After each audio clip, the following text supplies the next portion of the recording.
कृष्णा हरे हरे हरे राम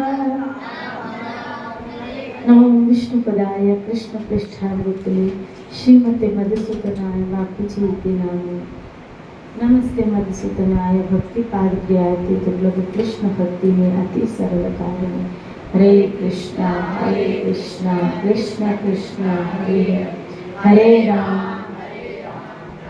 आज से हम रामायण का एक अरण्य कांड जिसमें माँ शबरी का मुख्यतः चरित्र और प्रभु श्री राम जो शबरी को उपदेश दे रहे हैं भक्ति का, नवधा भक्ति का, उसके ऊपर चर्चा चलेगी।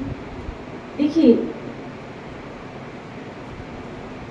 कोई व्यक्ति अपने आप को साधु कहे, भक्त कहे, या किसी को हम साधु समझे, भक्त समझे, लेकिन भगवान जिसके लिए कहे, इसमें बड़ा अंतर है।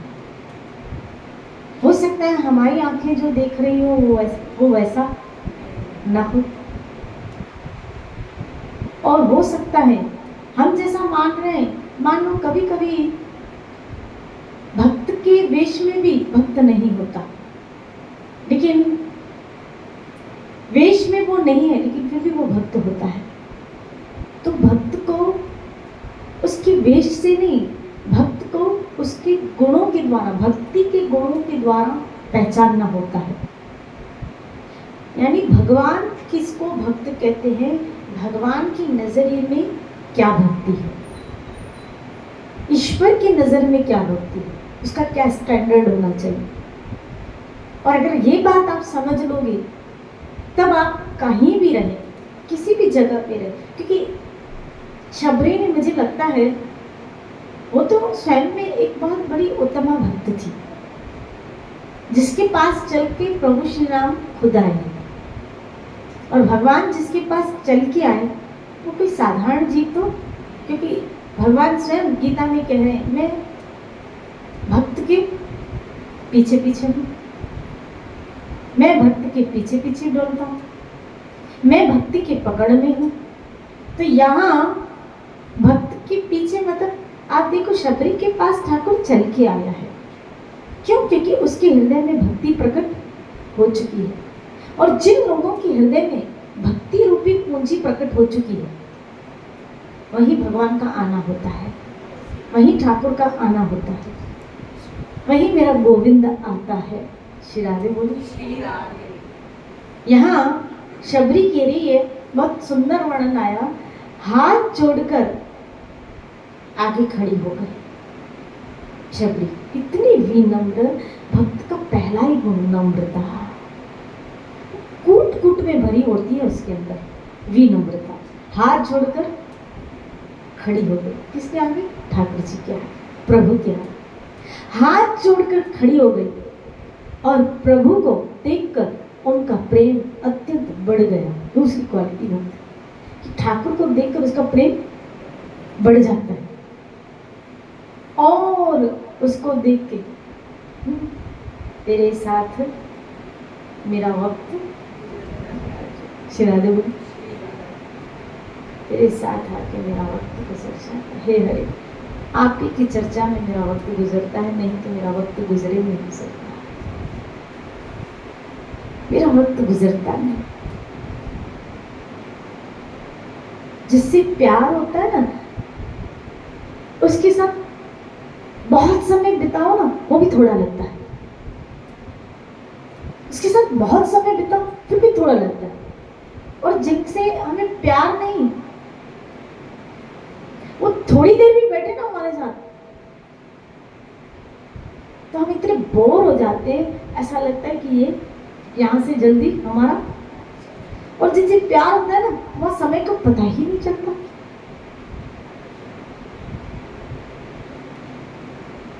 पता ही नहीं चलता, ऐसा लगता है कि वो समय वहां काश। इसीलिए तो आप देखो, रास पंचमी में आया वो रात्रि 6 महीने, रात्रि कितनी लंबी हो गई, लेकिन फिर भी वो रात्रि जितनी लंबी हो गई उतनी छोटी लग रही थी। अपने प्यार के साथ समय हमारा ऐसे बीत जाता है। आप सोचो, अगर ठाकुर से प्रेम आ गया और उसी की चर्चा में, उसी की बातों में हमारा समय बीतने लगा, तो ये जिंदगी कब कट जाएगी आपको पता भी नहीं चलेगा। इस जिंदगी में जो तन्हाई, जो अकेलेपन का एहसास है, वो खत्म होता जाता है। बहुत मस्त बीत जाता है समय। सुबह से रात तक उसी के जहन, उसी की क्रियाओं में, उसी की बातों में, उसी की चर्चा में, पता ही नहीं चलता कब दिन होता है, कब रात होती। रात में है तो चैन की नींद है, और सुबह है तो उसकी याद में है। पूरी दिनचर्या उसी के कार्यों में बीतती है, तो पता ही नहीं चलता जिंदगी कैसे कट गई। आज कभी कभी मैं देखती हूँ, ऐसा लगता है 45 बरस बीत गए, जैसे लगता है कल की बात हो, अभी तो आई थी। पता ही नहीं चलता जिंदगी का कि कैसे बीत गई। श्री राधे बोले, पता ही नहीं चलता, और आराम से कट जाती है। मैं तीन कहूँगी, सुख से कट जाती है, मौज से कट जाती है, आनंद से कट जाती है, उसके साथ जो समय बीतता है। इसलिए अपने प्यारों के साथ, अपने प्यार के साथ,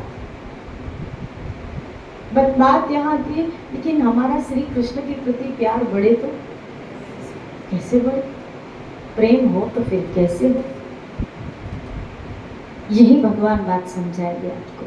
यही तो शबरी पूछ रही है कि मैं अधम से अधम, देखो तो खरी कितनी विनम्रता, मैं अधम से अधम हूं। जितनी स्त्रियां हैं ना, उनमें भी मैं अत्यंत अधम हूं। सब स्त्रियों में मैं अधम स्त्री हूं। श्री राधे बोली, श्री राधे बोले। यहाँ तो भौतिक जगत में हर एक व्यक्ति अपने आप को सुपीरियर सिद्ध करने की क्या करता है, कोशिश में लगा रहता है। और अगर उसको कोई ऐसा भी लांछन लगा या तुच्छ समझे, तो वो उग्र हो जाता है कि मुझे मेरे स्टैंडर्ड से गिराया क्यों। यहाँ तो खुद एक्सेप्ट, यानी खुद डिक्लेयर किया जा रहा है, खुद डिक्लेयर किया जा रहा है कि मैं सब स्त्रियों में। हालांकि आप जानते हैं शबरी का चरित्र, और उसके अंदर 5 वर्ष की जो बच्ची किसी पशु की हत्या नहीं देख पा रही थी कि मेरी वजह से किसी की हत्या हो रही है, तो मैं वो कार्य ही नहीं करूं, मुझे ऐसा विवाह ही नहीं करना है, मुझे उस कार्य में घुसना ही नहीं।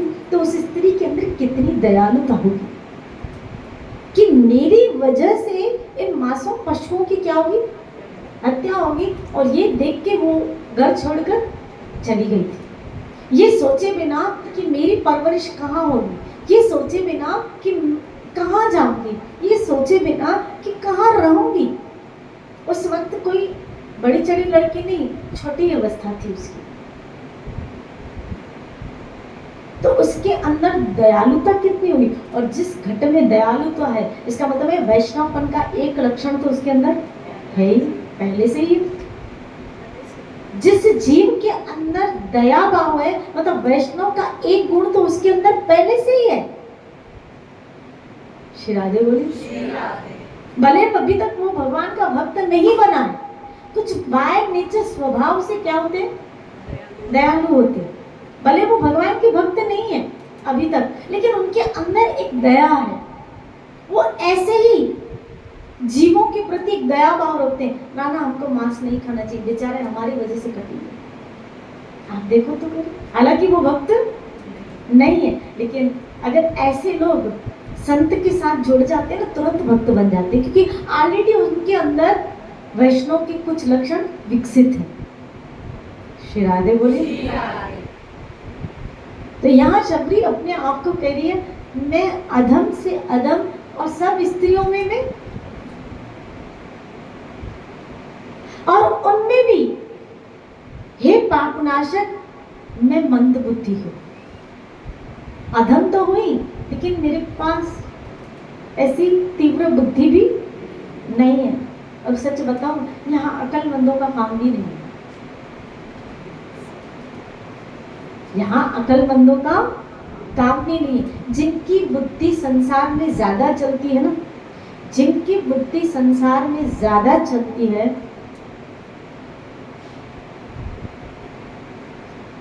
वो व्यक्ति भक्ति में शंका करते भी देर नहीं करता, वो तर्क वितर्क ज्यादा करता है।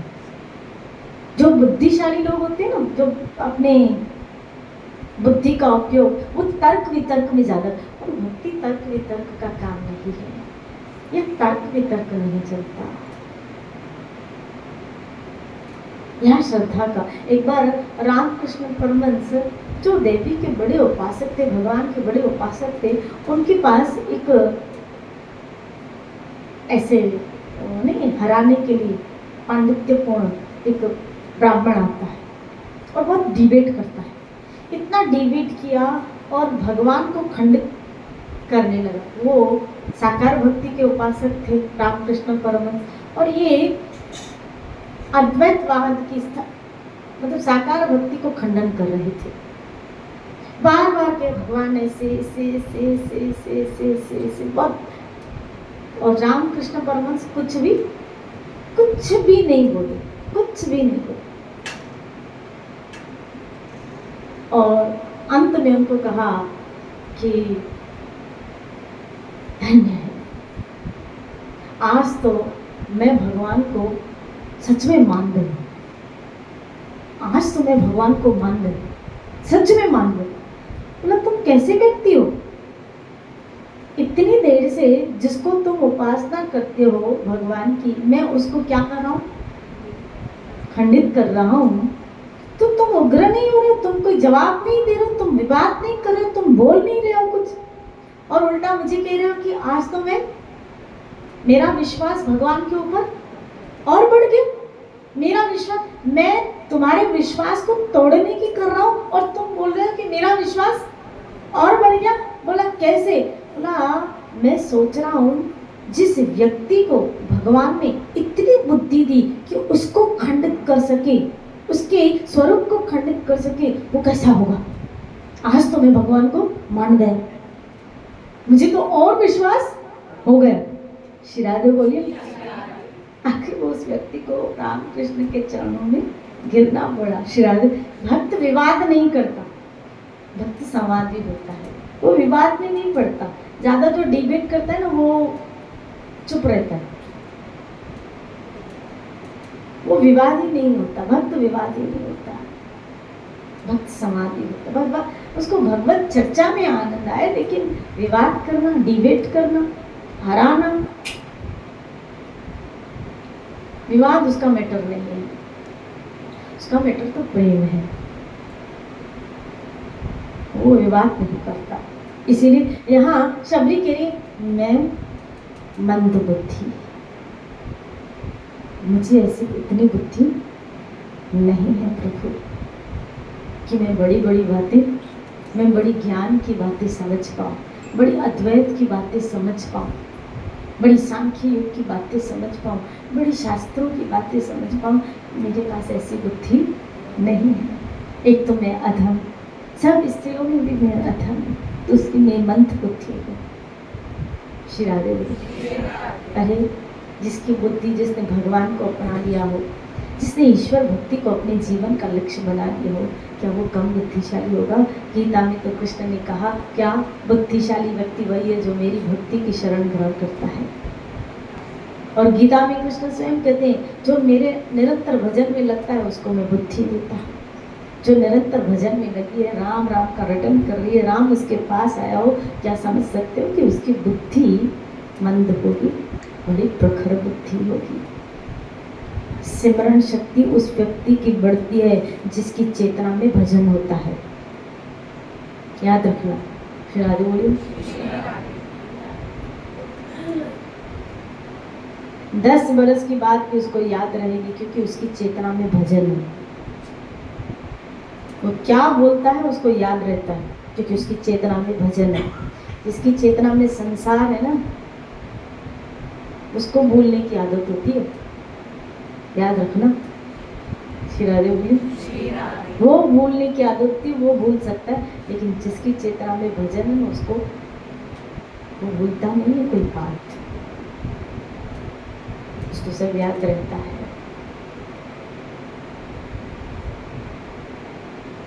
किसी शायर ने खूब कहा है, हमें सब मालूम है मगर, हमें सब मालूम है मगर कुछ बातें मुस्कुराकर टाल देते हैं। हमें सब मालूम है मगर कुछ बातें मुस्कुराकर हम टाल देते हैं। श्री राधे बोले। पता होता है लेकिन टाल देते हैं। क्यों? फिर कह रही हूँ, भक्त विवाद नहीं करता, इसलिए वो टाल देता है। वो विवाद का वो संवाद ही है। हे रघुनाथ, रघुनाथ ने कहा, हे भामिनी मेरी बात सुनो, मैं केवल एक भक्ति का ही संबंध मानता हूँ। वाह, श्री राधे बोले। भगवान आपसे कौन सा संबंध रखना चाहता है? यहाँ ठाकुर कह रहा है, मैं केवल भक्ति का ही संबंध मानता हूँ। इसीलिए तो भागवत का एक श्लोक मुझे स्मृति में आ रहा है। भगवान कृष्ण उद्धव को कह रहे हैं, जितना मुझे प्यारा मेरा भक्त है, मुझे उतना लक्ष्मी भी प्यारी, बलराम भी प्यारा है। श्री राधे बोली, आए मेरे पुत्र ब्रह्मा भी मुझे जितना प्यारा मुझे भक्त है। भक्ति का ही संबंध में मानता हूं। अगर भक्ति से कोई संबंध आप ठाकुर से स्थापित करते हो तो उस रिश्ते को तो ठाकुर महत्व देता है, लेकिन बिना भक्ति के आप कितना ही उनसे रिश्ता जोड़ने की करो, उस रिश्ते की कोई वैल्यू। एक बार ठाकुर जी, यशोदा ठाकुर जी को सुला रही थी। सुलाते सुलाते जब ठाकुर सो गया तो यशोदा अपना करवट उस साइड, जैसे बच्चा सो जाता है तो बच्चे का मुंह इधर होता है तो माँ कभी कभी करवट, तो यशोदा की करवट उस साइड थी, उस साइड ले ली यशोदा ने। जब ठाकुर ने आंख खोली तो देखा कि माँ मेरी तरफ नहीं है। और यही बात को दुख ठाकुर जी को होता है कभी कभी कि भक्त का मुंह मेरी तरफ नहीं है, भक्त का मुंह मेरी तरफ नहीं और कहाँ है? उस तरफ। तो उस तरफ क्या है? संसार। या तो मेरी तरफ या तो उस तरफ। तो भक्त का मुंह मेरी तरफ नहीं और उस तरफ है।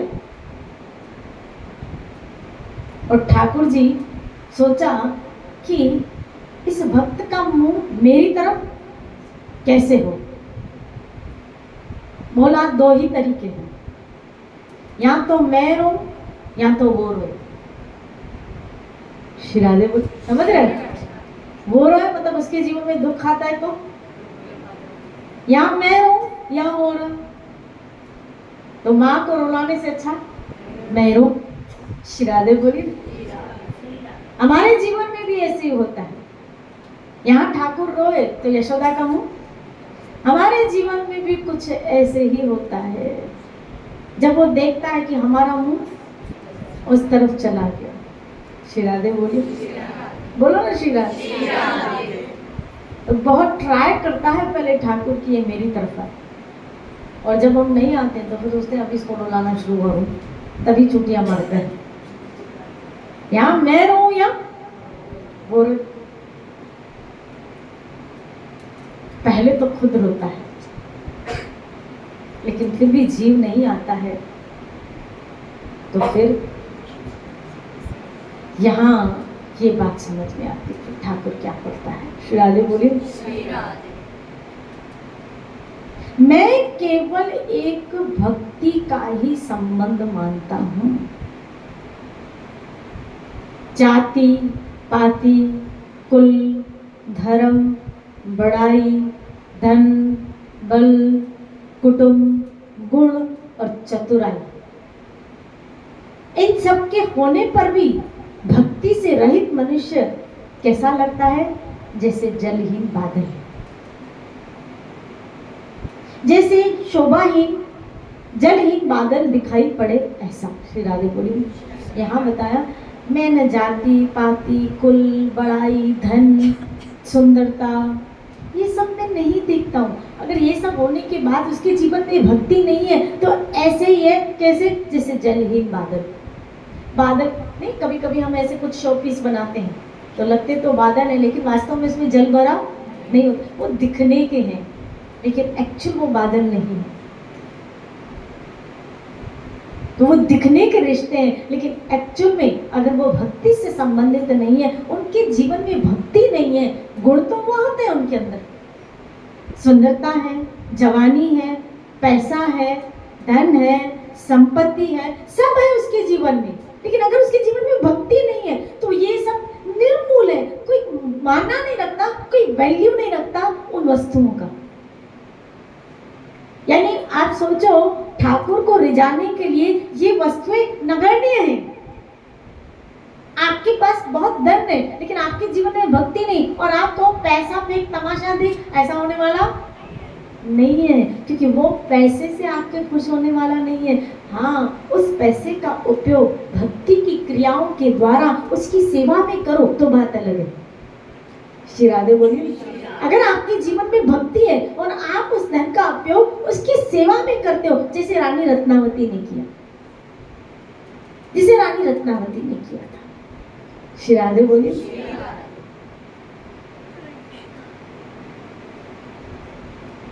पहले तो भक्ति की तरफ आना ही मनुष्य के बड़े पुण्यों का, जल्दी से वो भक्ति की तरफ आकर्षित होता ही नहीं। इधर जाएगा उधर जाएगा, ज्ञान की तरफ जाएगा, इधर जाएगा उधर जाएगा। यहाँ जो कहा, मैं सिर्फ भक्ति से संबंध मानता हूँ और किसी से नहीं। मैं भक्ति को वैल्यू देता हूँ और किसी को नहीं। आप देखो कितना डंकी की चोट पे शास्त्र ठोक ठोक के इस मार्ग का बता रहे हैं। भक्ति भक्ति भक्ति, भागवत खोलो भक्ति से भरी पड़ी है, गीता खोलो भक्ति से व्याख्या हो रही है, रामायण खोलो स्पष्ट आया है। मुझे तो पता है, समझ में नहीं आता कि ये बातें क्यों नहीं बताई जाती, क्यों नहीं खुलासा होता, क्यों इस मार्ग को बताया नहीं जा रहा है, क्यों नहीं? श्री राधे बोली, सिर्फ भक्ति से। भक्ति क्या है, कैसे प्राप्त होती है, किसको कहेंगे? मैं अभी सत्संग में कह रही थी, भक्ति क्या है? एक गहरा अटैचमेंट, गहरा अटैचमेंट जब संसार से होता है उसको कहते हैं आसक्ति, और वही गहरा अटैचमेंट जब कृष्ण के साथ हो जाए उसको कहते हैं भक्ति। बस इतना ही है, खाली टर्म। बहुत गहरा अटैचमेंट संसार से हो जाए उसको कहते हैं आसक्ति। बहुत आसक्त चित्त है। श्री राधे बोल। जैसे हम कभी कभी किसी को होते, जैसे किसी एग्जाम्पल दे रहे हो संसार का, ताकि आपको जल्दी समझ में आए कि वो लड़का उसके मन में बैठ जाते तो हम बार बार उसके घर वाले समझाते, हटा ले अपने मन से उस लड़के को, तेरे लायक हटा ले उसके। तो वो कहती है मैं अपने मन से उसको हटा नहीं पा रही, मैं अपने मन से मैं करूँगी तो उसी के साथ। और होता भी ऐसी है कि आगे चल के वो लड़की उसी से, वो इतना गहरा अटैच हो गई है, इतना गहरा अटैच हो गई है कि उसको छोड़ नहीं पाती। बस जैसे वो लड़की गहरे अटैचमेंट के कारण उसको छोड़ नहीं पाती, ऐसे भक्त गहरे अटैचमेंट के होने के कारण भगवान से, वो भगवान को छोड़ नहीं पाता। देखा क्या, भक्तों के जीवन में उनको मार मिली फिर भी नहीं छोड़ा, जहर मिला फिर भी नहीं छोड़ा। प्रहलाद को आप देखो कितनी यातना मिली, नहीं तो साधारण व्यक्ति तो भजन करना ही छोड़ दे। आप देखो जरा, पहाड़ से फिकवाया गया, शिलाओं में डलवाया गया, सांपों से डसवाया गया, हाथी से कुचलवाया गया, गरम तेल में डाला गया। इतनी यातना में तो क्या भजन सब छोड़ दे, मतलब भाड़ में जाए। पिता कह रहे सब राज्य दे दूंगा, इससे अच्छा राज्य लेके भोगूं, ये कौन मत्था पूरियां करे, बार बार मार खा रहे। हम तो थोड़ी डांट से भी, घर वाले बोले निकल जा, बोला निकलूंगा नहीं, भक्ति छोड़ दूंगा। श्री राधे बोले, बोलो ना श्री राधे, बोलो ना श्री राधे। यहाँ क्या बताया कि इसका मतलब है वो गहरा अटैचमेंट हुआ। जब गहरा अटैचमेंट हो जाता है ना किसी से भी, वो छोड़ नहीं पाता वो चीज़, वो नहीं छोड़ पाएगा उसको। आपका जिस चीज़ से, जिस व्यक्ति से बहुत गहरा, मैं कहूँगी उसको, इसको इंग्लिश शब्द अगर यूज़ करूँ, डीप हार्टेड, और डीप हार्ट में वो जब चला जाता है ना, भले हमें पता भी चलता है उसकी 100 गलतियां, लेकिन फिर भी हम उसको छोड़ नहीं पाते, हम नहीं छोड़ पाते, क्योंकि वो डीप हार्ट में चला गया। इसको बोलते बहुत गहरी आसक्ति। इसी तरह जिनकी ऐसी गहरी आसक्ति भगवान में चली गई, वो नहीं छोड़ पाएंगे। भले उनको मार मिले, भले उनको प्रताड़ना मिले, भले उनको गालियां मिले। संतों को तो गालियां मिलती है, आप देखो क्या क्या उनके लिए बोला जाता है, लेकिन वो नहीं छोड़ पाते। कभी फूल मिलते हैं तो कभी गालियां मिलती है। श्री राधे बोलो ना श्री राधे। लेकिन नहीं, क्योंकि उनका गहरा अटैचमेंट कहाँ चला गया? भगवान में। ऐसे हम सबों का जब गहरा अटैचमेंट ठाकुर जी के साथ छूट जाए, भले हमारे पास कितनी क्वालिटीज हो, भौतिक जगत के लेवल पे हमारे पास बहुत बुद्धि है, किसी काम की नहीं है। अगर वो आपकी बुद्धि भगवान की सेवा में यूज नहीं हो रही, आप बहुत बड़ी धनी, पैसा पड़ा है, बहुत लाखों रुपए पड़े, करोड़ों रुपए पड़े, लेकिन अगर वो भगवान की सेवा के उपयोग में नहीं है, आपके इंद्रिय भोग में किसी काम के नहीं है। आपकी विद्या, आपकी एजुकेशन, अगर वो सब ईश्वर की सेवा में नहीं लग रहा है, प्रभु सेवा में नहीं है, तो सब किसी, आपकी इंटेलिजेंस किसी काम की नहीं है, किसी काम की नहीं। यहाँ एक एग्जाम्पल दिया गया, जलहीन जैसे बादल। तो ये सब क्वालिटी, क्योंकि इस संसार में यही तो सब देखा जाता है, बड़ा कुल, एजुकेशन, सुंदरता, धन, यही तो सब देखा जाता है। और ये सब चीजें जिनके पास हो तो क्या बोला जाता है? सब गुणों से संपन्न है। श्री राधे बोली। ये छोकरो असानी छोकरा में सब अथस, सब गुणों से संपन्न है। लेकिन यहाँ रामायण ने कहा वो अगर भक्ति नहीं है तो ये गुण उसके किसी के किसका, वो कृष्ण के, ठाकुर के काम नहीं। ये गुणों से, यानी भले वो सांसारिक नजर में बड़ा संपन्न है, लेकिन आध्यात्मिक जीवन में वो बड़ा निर्धन है। आध्यात्मिक, क्योंकि ये जो भी संपन्नता है वो आपको आत्मिक आनंद नहीं दे सकती है, एक अंदर का सुकून, एक अंदर की शांति नहीं दे सकती है।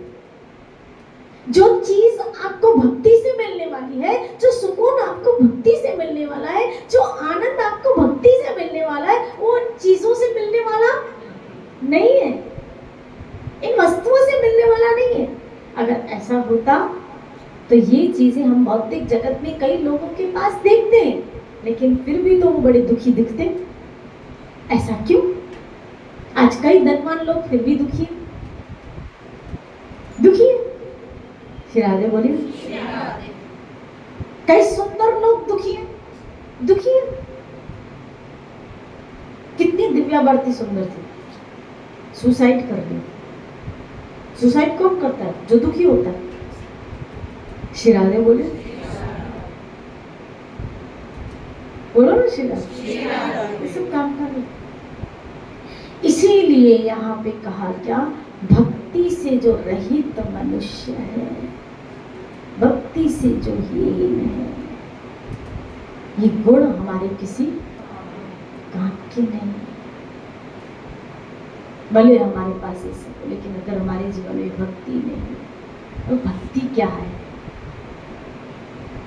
ये कौन सा फूल है जब खिलता है तो भगवान को लुभाता है? ये कौन सी ऐसी भक्ति की खुशबू है जो भगवान को भाती है? कौन सा ये क्या होता है जब भक्ति आती है तो क्या होता है?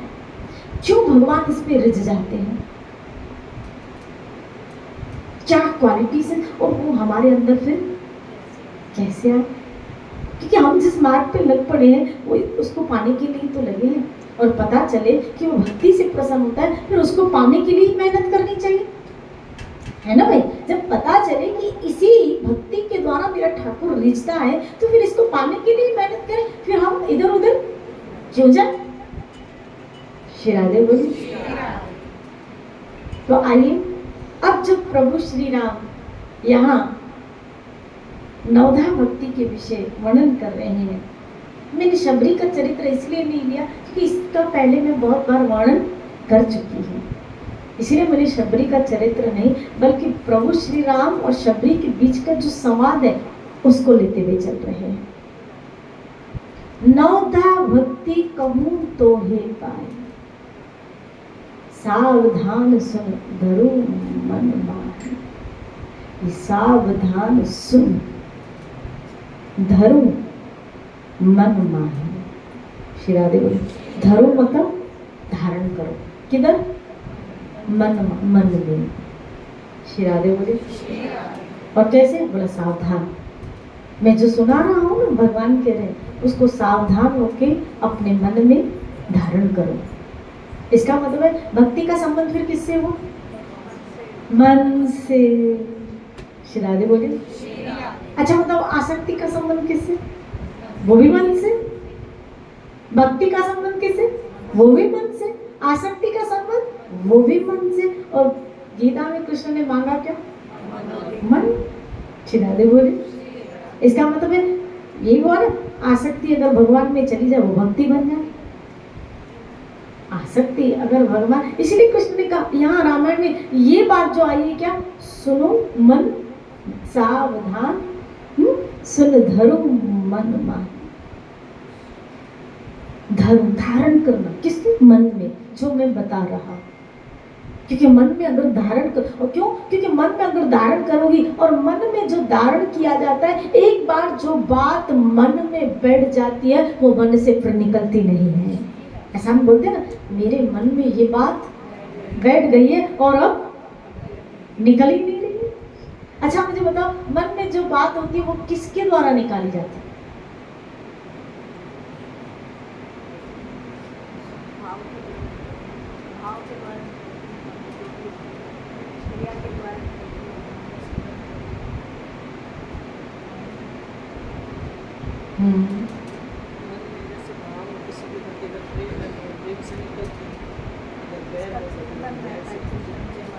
मन में जो बात है, जैसे हम बोलते हैं कि ये बात मेरे मन में बैठ गई, अब इसको निकाले कैसे? निकाले कैसे? निकाले कैसे?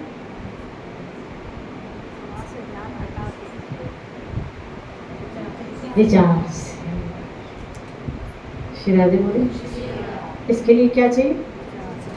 बुद्धि, विचार। इसके लिए क्या चाहिए? विचार। विचार के द्वारा मन से वो बात को निकालना आएगी, फिर आप विचार करो ये गलत है, इसको तू हटा। आएगी, फिर आप विचार करो ये बात गलत है, इसके लिए तू ऐसा मत सोच। फिर क्या? इसका मतलब है मन में जो आ रहा है उसको विचार के द्वारा लिख। अब धारण वही करेगा, धारण वही, अच्छी बातों का विचार और बुरी बातों का विचार। अगर अच्छी बातें आप सुन रहे हो तो बुद्धि उसका भी विचार करेगी, और बुरी बातें जो मन में, बुद्धि उसका, क्योंकि बुद्धि का काम विचार है, मन का काम विचार, मन का काम विचार नहीं है, मन का काम विचार नहीं है, बुद्धि का काम। मन का तो आसक्ति है, मन का जो गुण है वो क्या है? आसक्ति। बुद्धि का विकार जो है वो विचार है। समझना मैं क्या समझाना चाह रही हूँ? श्री राधे बोले, रामायण बहुत बड़ा रहस्य खोल रही है।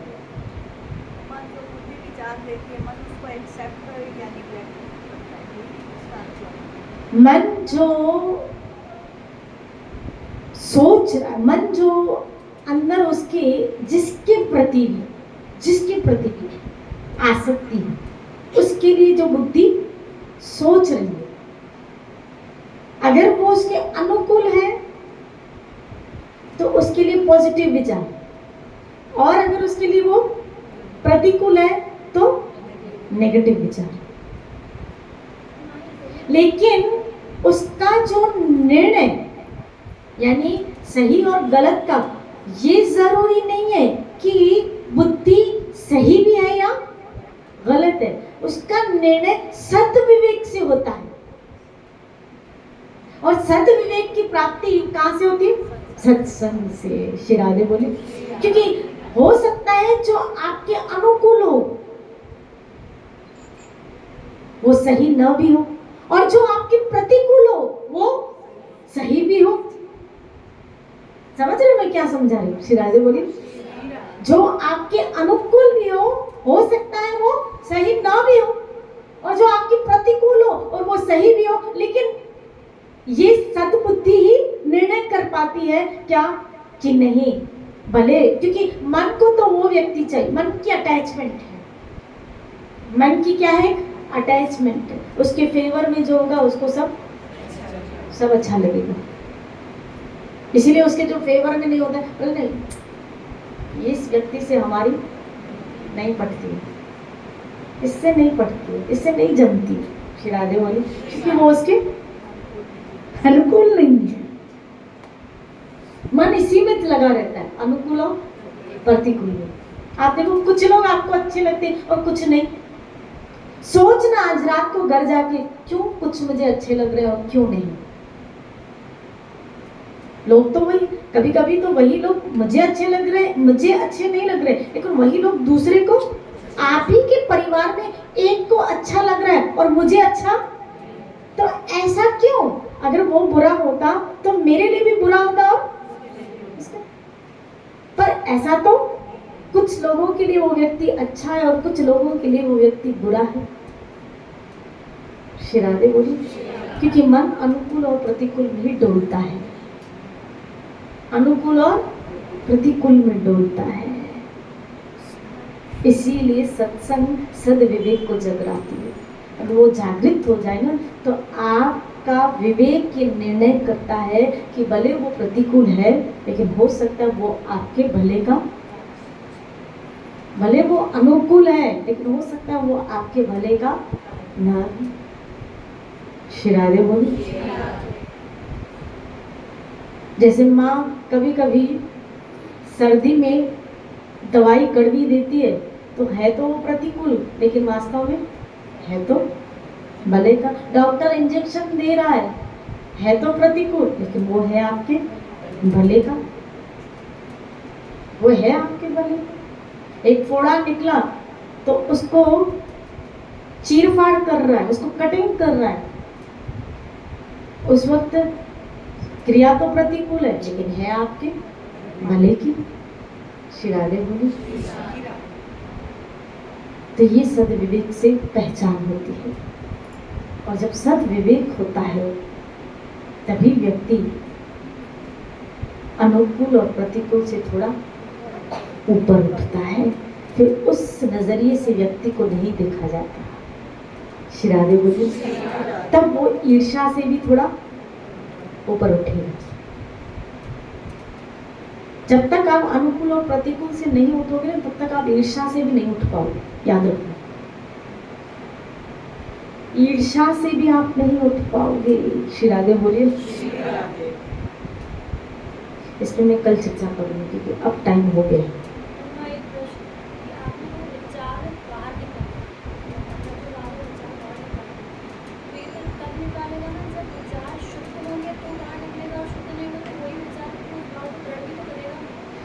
देखो यहाँ क्या चर्चा चल रही है कि जो सद्विवेक होगा वो विचार करने में, अगर सद्विवेक नहीं है तो वो विचार तो वो दो, फिर उसी सामने वाले को क्या सोचेगा, क्या विचार आएगा, गलत समझेगा। ये तो अच्छे और बुरे विचार की जो सोच है वो किस व्यक्ति को आएगी? विवेकवान व्यक्ति को आएगी। चलते रहते हैं, विवेक से पता चलता है सही है या गलत। विवेक वो आईना है जिसके द्वारा पता चलता है, उसका नहीं, हमारा।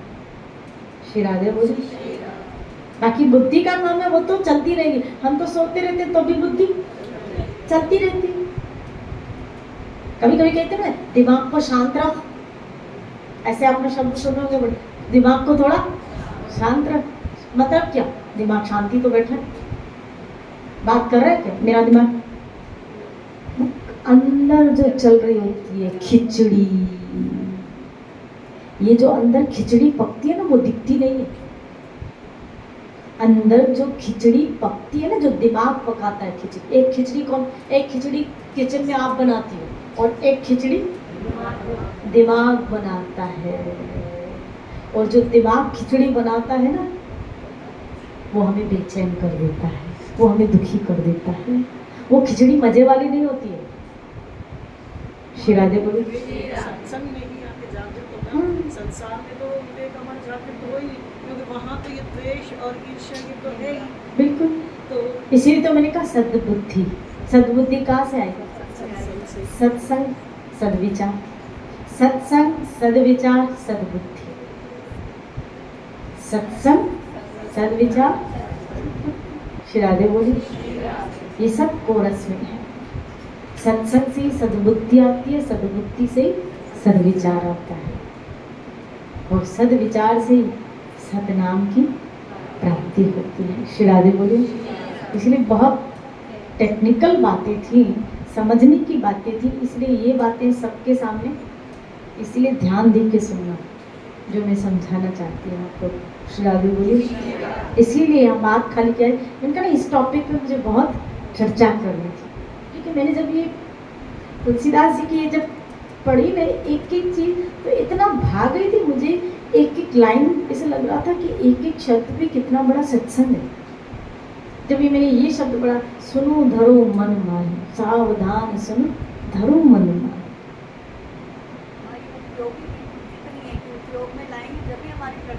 बिल्कुल, इसीलिए ये मंथन की हुई बातें हैं। अगर इसका समझोगे ना, तो ये मंथन की हुई बातें हैं जो आपको बड़ी काम आएंगी आध्यात्मिक जीवन। कल इस